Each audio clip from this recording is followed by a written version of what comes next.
I don't get it. We make superhero movies like Disney. Our heroes now make jokes like Disney. What else can we steal? I'll do anything, I'll do whatever it takes to...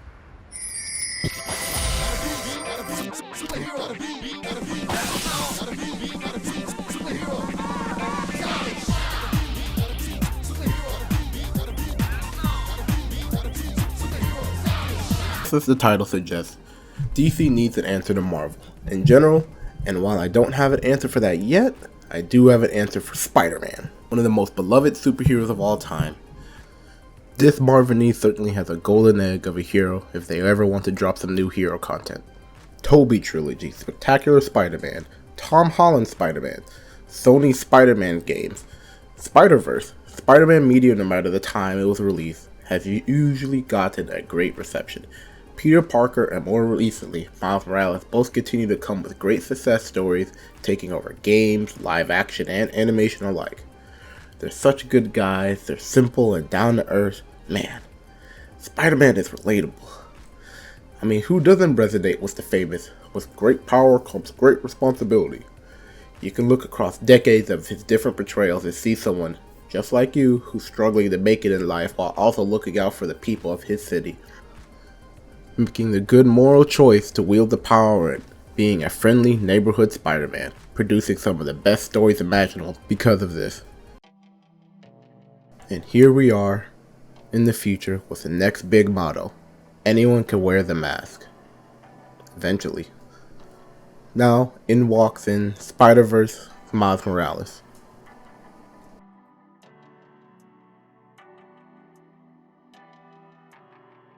Miles Morales is booming with content right now. 2 animated movies, a leading role in his own Spider-Man game, with another on the way, Spider-Man 3 of course. Overall, it's pretty clear to say that people like Miles as Spider-Man, but why does he work? Not just as a character, but a black superhero character. I mean, he's not the first one to be done, but none has filled the seats quite like him outside bigger mainline hitters like Black Panther, which is a big celebration of African culture in its many details, so that makes sense. The Blade trilogy, I'm not gonna lie, I wasn't old enough to actually see that in theaters, but I fucking love Blade. And he's getting an adaptation, so we'll see if he does well. We've been on the big screen for a while now when it comes to movies, mostly live action, but it feels good to see representation in the space.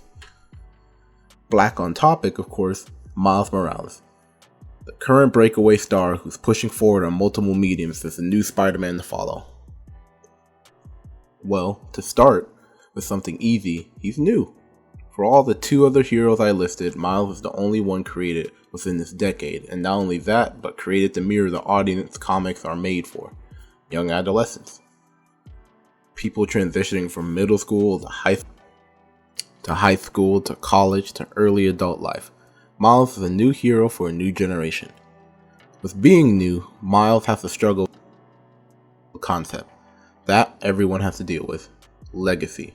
You see, Miles doesn't need the "with great power comes great responsibility" shtick that Spider-Man is traditionally known for. He's raised in a good house and is already responsible in general, with being doubly so in getting to see Spider-Man protect New York City, as he basically acts as a mentor figure. With that not being a problem, his real story starts to come together in a living up to the legacy of Spider-Man, the legacy of his family, to live up to great expectation of who he's supposed to be to others rather than who he wants to be. And that's pretty relatable. Very much so, in fact. People struggle every day in forming and finding who they want to be in their own eyes, and in the eyes of others all the time, especially in social society where just the way you look sets up expectations of who you are. If Spider-Man is supposed to be anyone can wear the mask, then Miles, Spider-Man says, you specifically should wear the mask. Legacy is an easy example though, and so what's something deeper that Miles' story holds unique to him? Well, to use Spider-Verse Miles again, he's not about preventing tragedy, because his choices didn't create one.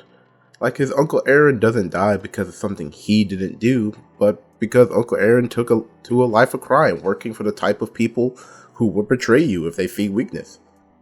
Because of this, though Miles isn't defined by the events the same way Peter Parker / Spy Society is, In most, if not all of their cases, the tragedy that defined them was usually a direct result of their actions, and them feeling responsible for it. Peter's origin usually includes a moment where, for some petty reason, he lets a bad person get away, and as a result, that person ends up killing Uncle Ben, which, while inspires Peter, can sometimes become a sort of curse for him, with many sometimes infamous stories depicting his hold it has over Peter. Getting black on topic, though, the point is that Miles' inspiration to do good comes from good. Funnily enough, the next hero I'm talking about is also inspired by Spider-Man.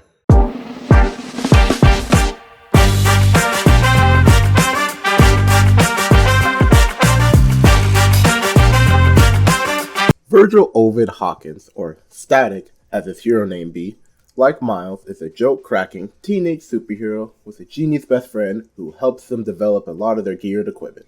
And, well, also being black. Although he did it first though. Came out in 2000. Look it up. But that's superficial. Coming out now, people will call Static a copycat. More than likely, because Miles has gotten so famous. But unlike Miles though, his story isn't hung up on legacy.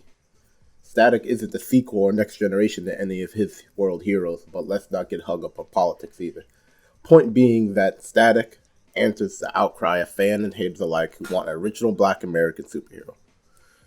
Seriously though, Static is so cool. He's a smart city kid who fights while making clever use of his powers to defeat villains he normally can't interact with, along with throwing out jokes at his enemies. It's quite a unique... Oh wait, that's Spider-Man. Yeah. Okay, so his archetype is derived from the original Spidey-Boy himself, but he still did it first in comparison to Miles. Even with that, he definitely does it differently. A lot of Static stories center around exploring the diversity of his community and the problems within it. Because of this, Static's villain is usually a what happens to the people of a community when they get superpowers through an explosion of toxic gas. The answer is actually pretty down to earth. Sure, the initial villains are like thugs in the street or people who are already criminals, but it's also a lot of normal people as well. Kids playing nearby, homeless who have no shelter from the blast, teens who were just riding past on their bike. Examples of this are some of his best episodes too, like the brother-sister act, where the older sibling coerces the younger sibling into committing crimes and the only way through is through Static's help. Or Child's Play, where the older sibling coerces his younger sibling into committing crimes and, wait a minute. The point is that the community is disrupted, and a lot of the solutions come out of Static zipping on by, and sometimes offering a helping hand, because Virgil's a good person. He's not here to throw the book at people, but to stop whatever static has been started. Like the song he's based off says, don't start none, there won't be none. Static has his more personal differences too. The power didn't give Static confidence, he always had it. While Miles and Peter in countless haha awkward interaction relatable moments, Static always has just be yourself and enjoy the moment. He rambles off things that confuse people for a laugh. He can go into great detail of his favorite comics or other parts of things he likes.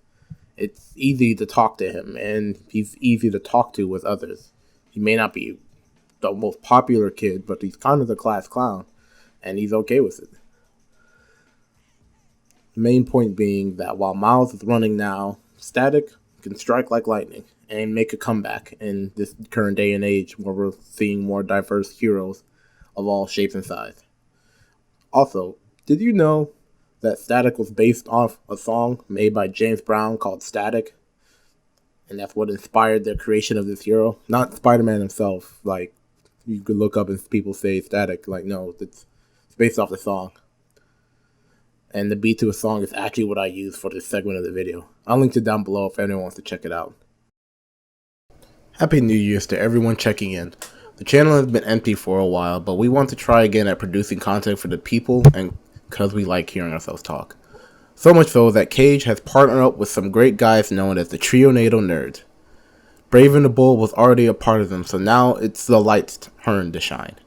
If you want to see what that's like, check the link in the description to where all their episodes are posted on Spotify. They've just dropped their 100th episode with yours truly officially announced, so it'd be appreciated if you check that out. Okay, bye bye.